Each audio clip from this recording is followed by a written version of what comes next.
Senhor presidente, senhores senadores, senhoras senadoras, quem nos acompanha pela Rádio Senado, TV Senado, também pelas redes sociais, pessoal que está aqui nos visitando, está aqui no Senado da República, muito prazer em tê-los aqui, sejam bem-vindos.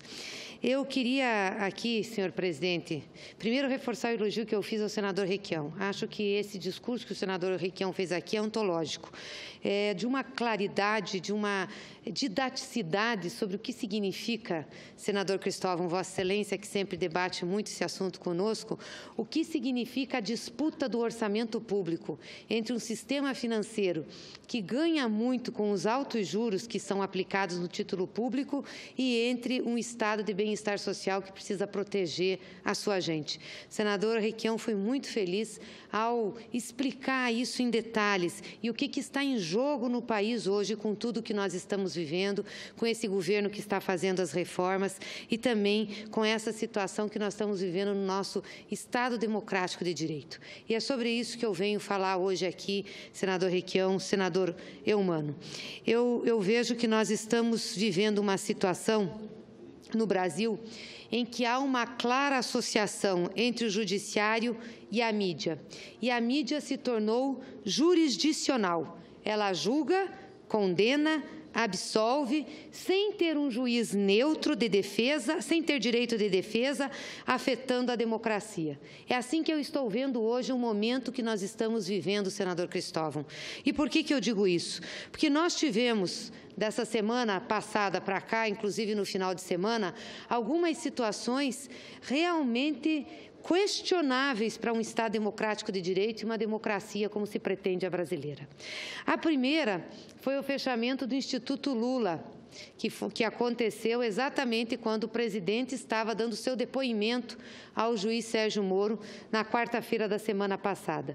Um juiz aqui, de Brasília, sem ouvir o Ministério Público, decretou o fechamento do Instituto Lula, baseado, sabe em quê, senador Requião?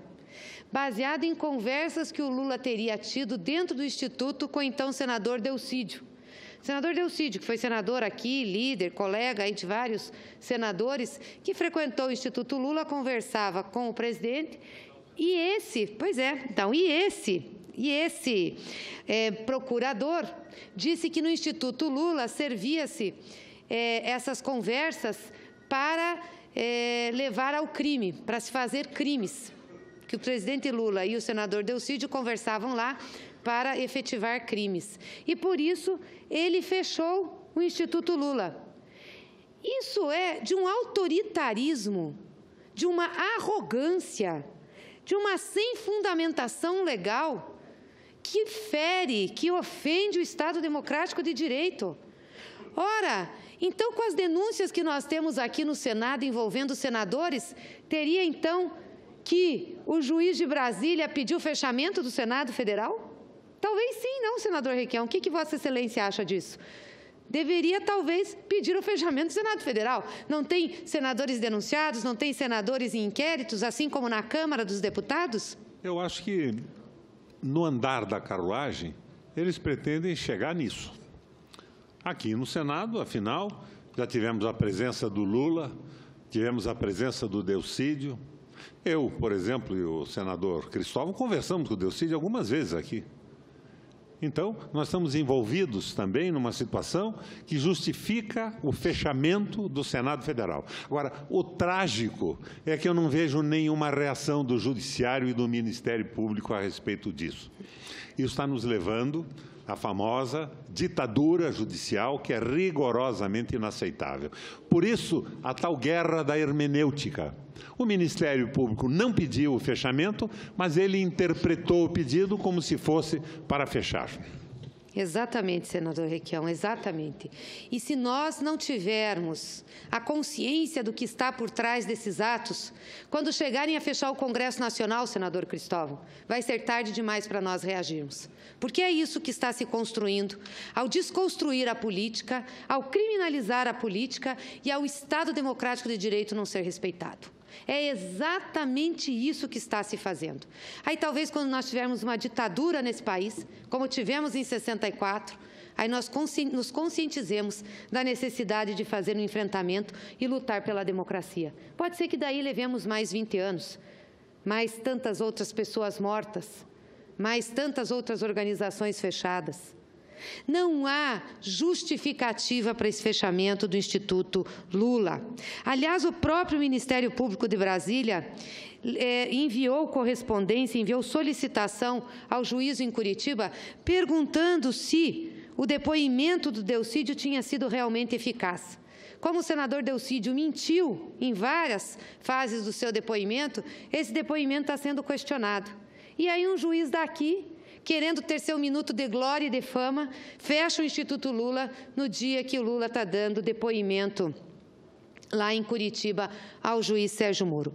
Eu espero, sinceramente, que o Tribunal Regional Federal da região de Brasília julgue o habeas corpus que está lá e libere o Instituto Lula. Não é possível essa perseguição. Agora, nem onde trabalhar o presidente Lula tem. Não pode ir, tem que ficar em casa. O que é isso? É a destruição da pessoa, é a destruição de um ex-presidente que fez tanto por esse país. O que é que nós estamos assistindo? Senador Cristóvão, na guerra, o objetivo é acabar com o inimigo, é eliminar fisicamente o inimigo. Você mata o inimigo, retira fisicamente o inimigo de cena. Na situação que nós estamos vivendo, no dito lawfare, que é a lei como instrumento de agressão, você tira o direito civil dele, da pessoa, o direito dele existir. Você desmoraliza o adversário, tira a razão da sua própria fala. É essa a situação que nós estamos vivendo agora, senador Requião. É isso que querem, desmoralizar o presidente Lula, tirar a razão da sua fala, isolá-lo da sociedade, deixá-lo confinado em casa, já que não tem provas, não tem motivos para prendê-lo, como, aliás, tentaram sem provas. Concedo uma parte a Vossa Excelência. Senadora, me lembro agora de uma frase que em algum lugar eu li há algum tempo. Só opta pela guerra quem nunca dela vai participar. É uma atitude de extrema violência por parte de um magistrado que se refoge nas suas prerrogativas e imunidades. Não tem nenhum cabimento isso. Para isso, nós fizemos aqui no Senado e votamos à unanimidade na Comissão de Constituição e Justiça a lei de abuso de autoridade. Não é possível que medidas como essa, sem nenhuma justificativa, sejam levadas a efeito. Exatamente por parte daqueles que nunca participarão da guerra. Optam pela guerra, optam pelo caos, optam pelo arbítrio, porque são absolutamente imunes às suas consequências e nunca participarão do combate. Imunes e protegidos, não é, senador Requião? Imunes e protegidos. Protegidos através da estabilidade de seus cargos, protegidos através de seus altos salários, protegidos de qualquer problema que afete o país. Então, eu quero deixar claro e registrado nessa tribuna. É muito ruim o que nós estamos vivendo no Brasil. Muito ruim. Ou nós acordamos, ou a nossa democracia será morta. E aqui não é retórica, é verdadeiro. Pelos atos, pelo que nós estamos vendo acontecer no Brasil, posso afirmar isso sem dúvidas nenhuma. E tudo isso acobertado, tudo isso apoiado, tudo isso incentivado pela mídia brasileira. Que, aliás, a gente volta a uma situação que já foi discutida nesse plenário, trazida aqui pelo senador Lindbergh, que Vossa Excelência também discutiu, que é o chamado jornalismo de guerra. O que é o jornalismo de guerra? É exatamente legalizar, sancionar uma situação que não encontra respaldo na legalidade, dar condições para que a retórica permaneça. Então, desconsidera os fatos, desconsidera a verdade, desconsidera o que está acontecendo e coloca para a sociedade a sua versão, a chamada pós-verdade, aonde utiliza isso para destruir pessoas, para destruir reputações, para destruir instituições, não se preocupando com as consequências disso. Nós não podemos nos calar, senador Eumano, não podemos. Nós temos o dever aqui nessa casa, como senadores da República eleitos, de fazer a defesa da nossa democracia e do nosso Estado democrático de direito. Mas não para aí. O atentado à democracia não para aí.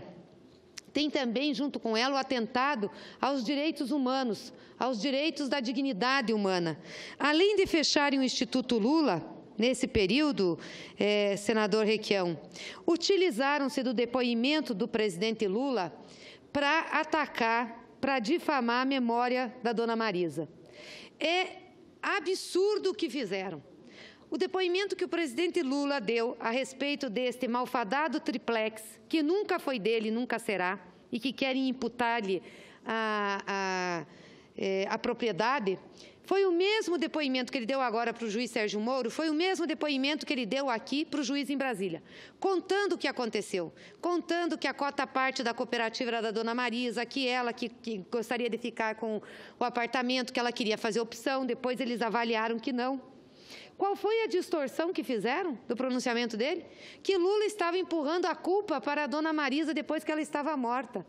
Por favor, senhores, se tem alguém que tem coragem nesse país, se chama Luiz Inácio Lula da Silva. Quero saber quem mais tem a coragem desse homem. De levantar de cabeça erguida, andar de cabeça erguida, enfrentar o que está enfrentando e ainda fazer propostas para o bem do Brasil. Enfrentar o que ele enfrentou desde que veio de Garanhuns, chegar onde chegou, com tudo contra. Quem é que tem? Um juiz de primeiro grau? Um canal de televisão? Uma rede que se utiliza da sua força, que é concessão pública e do seu monopólio financeiro sobre meios de comunicação para jogar isso ao vento? Desafio aqui, quero ver quem mais que tem coragem que o presidente Lula. Não tem. Então, o presidente Lula jamais precisaria fazer isso. E uma revista de quinta categoria, estampa na sua página uma foto da dona Marisa com o título A Dupla Morte de Marisa. É escandaloso isso. Falei com o presidente Lula, ele está processando a revista. E tem que processar mesmo, e ela tem que pagar muito caro. E não é a primeira vez que ela vai ser processada. Não respeitaram a Marisa em vida.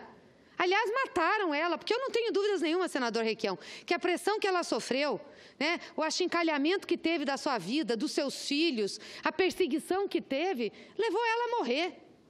Agora, não contentes com isso, ainda vão contra a sua memória? Que tipo de gente desumana que nós estamos lidando? Quem são esses senhores? Vale tudo para ganhar o poder? Vale tudo para que seus interesses econômicos e financeiros prevaleçam? É isso que nós estamos vendo, gente. Vale tudo. Vale tudo. Então, tem que destruir o que tem para que eles possam aprovar aquilo que lhes apetece. Mas o presidente Lula está entrando com uma ação e tem que entrar mesmo, e é uma vergonha. Essa revista Veja não merece ser lida. Tem que ficar no cestinho do lixo. É o lugar dela. Porque não pode um órgão de comunicação se prestar a um papel desse. É lamentável, senador Eumano. Outra coisa triste que eu li hoje, a entrevista do ministro Guido Mantega. Triste, senador Eumano, triste. Porque o ministro Guido Mantega não é uma pessoa rica, não amealhou riqueza, é um professor universitário, foi ministro da Fazenda por muitos anos, fez um trabalho brilhante em vários aspectos, pode ter tido equívocos em algumas questões econômicas, mas, de maneira geral, conseguiu inserir o Brasil no mundo como uma economia crescendo, conseguiu ajudar o país a gerar empregos. E hoje ele diz, aos 68 anos, ele diz o seguinte: minha vida está acabada. Está acabada. Eu nem estou dando aula, continuo na Fundação Getúlio Vargas, mas eu não sou convidado para palestra, não sou convidado para fazer consultoria. A minha renda é muito pequena. Ele está com uma mulher com câncer que tem metástase desde 2011. Tem um filho de 15 anos. Ele que tem que cuidar da mulher, que tem que estar dando guarida a ela. E diz assim, e eles podem fazer o que quiserem comigo, daqui a pouco me prenderem, porque é assim que funciona no Brasil. Alguém vai lá numa delação, fala o que quer, porque o que é a delação? É a pessoa que quer se defender envolvendo outros para ser defendida. Então, é óbvio que vai falar e vai aumentar. Dizer, mas está sob juramento de dizer a verdade. É a palavra dela contra a do outro. Então, ela vai falar o que quiser para desmoralizar o outro, para tentar colocar o outro também na situação para ela ter vantagem. Vamos ver os delatores que foram aí. Toda gente muito rica, senador Requião. E que sabe o que aconteceu? Fizeram a delação, reduziram muito a pena, pagaram multas pequenas e saíram com as suas fortunas, estão aí, com o seu dinheiro, vivendo a vida. Aí quem está preso, quem é só do mundo político, ou aqueles que resistiram para falar, que ficam lá detidos até poder falar o que a justiça quer? Que país nós estamos vivendo? É preciso fazer justiça, é preciso apurar a corrupção, é preciso sim, mas com esse método nós não vamos fazer justiça e nem vamos combater a corrupção. Com esse método, nós vamos acabar com a democracia brasileira, com o Estado democrático, e nós vamos acabar com a vida de pessoas que muitas vezes não têm a culpa que se está imputando. Então está na hora dessa casa abrir os olhos e nós termos uma reação firme, senador Eumano, uma reação firme, porque o que vai acontecer daqui a pouco tempo é que vão fechar o Congresso Nacional. Porque se vale o argumento desse juiz aqui de Brasília, de primeira instância, de que no Instituto Lula se faziam conversas com políticos que levavam a crime, então o que dizer das conversas com políticos que são feitas na seara do Congresso Nacional? E é isso que nós queremos? Fechar o Congresso Nacional? Já foi fechado aqui, já tivemos gente apagando as luzes aqui. E, aliás, foi Tancredo Neves que chamou de canalha quem estava sentado na cadeira que hoje está Vossa Excelência e que concordou com isso. E por quanto tempo nós ficamos com os militares no comando do país? 20 anos. Quantas pessoas morreram? Quantos direitos foram retirados? Quantas liberdades foram cortadas? É isso que nós queremos para o nosso país? E ao lado disso, pior, senador Eumano, ao lado disso tudo, de todas essas barbaridades, está se acabando com a proteção mínima que o Estado dá às pessoas que mais precisam. Essa reforma trabalhista é uma indecência. Vai dizer, não precisa de reforma? Precisamos de modernização, sim, na legislação trabalhista, até para proteger melhor os trabalhadores que hoje convivem com uma outra forma de produção, onde a tecnologia tem um papel muito mais importante. Agora, fazer uma reforma trabalhista rasgando a CLT e na rapidez com que estão fazendo isso com rapidez, porque se fizer na discussão, olho no olho, se levar os tempos corretos, a reforma não passa. Como não ia passar a PEC 55? E é como estão fazendo com a reforma da Previdência. Então, assim, quem vem aqui defender a reforma trabalhista, quem está propondo a reforma trabalhista e quem vai votar a reforma trabalhista, não precisa da proteção da CLT, senador Eumano. Não precisa, porque quem propôs foi o governo, foi o Poder Executivo. O secretário de Previdência tem estabilidade no emprego. Ele não vai precisar fazer trabalho intermitente e também não vai precisar ter só meia hora de almoço. O presidente da República já é aposentado, aposentou com 55 anos e ganha o teto, não vai perder a aposentadoria.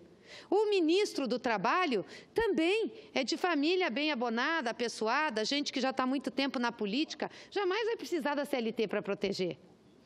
Quem vai votar aqui que é a favor da reforma são grandes empresários, é gente influente na economia do país. Também não vai precisar da CLT. Quem vai votar aqui quer que se otimize o lucro. Se o trabalhador tiver que trabalhar mais e ganhar menos, para a ciência, isso é uma contingência. Então, olha quem que está fazendo a reforma trabalhista.